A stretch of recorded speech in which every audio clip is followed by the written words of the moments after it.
ఓం శ్రీ గురుభ్యో నమః. ఓం శ్రీ మాత్రే నమః.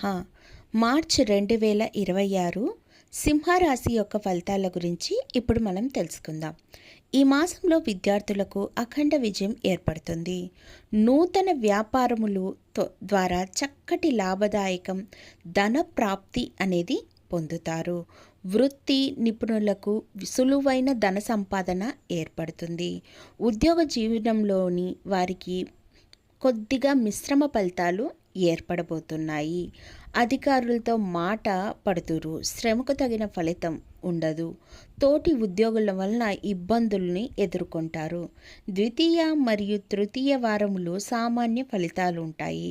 మాసాంతరంలో ఒక ముఖ్య వ్యవహారం ఆటంకములను పొందుతారు. ఈ మాసంలో 19, 20, 25, 26, 27వ తేదీలు అంత అనుకూలమైన విధంగా లేవు. మొత్తానికి చెప్పాలంటే సింహరాశి వారికి ఈ మాసంలో కొద్ది తలనొప్పిగానే ఉంటుంది. కాబట్టి ప్రతిరోజు విష్ణు సహస్రనామాలు జపించుకున్నట్లయితే మీ జీవితంలో మార్పు అనేది వచ్చి ఆ యొక్క విష్ణువు యొక్క అనుగ్రహంతో చాలా సంతోషంగా ఉంటారు. ధన్యవాదములు.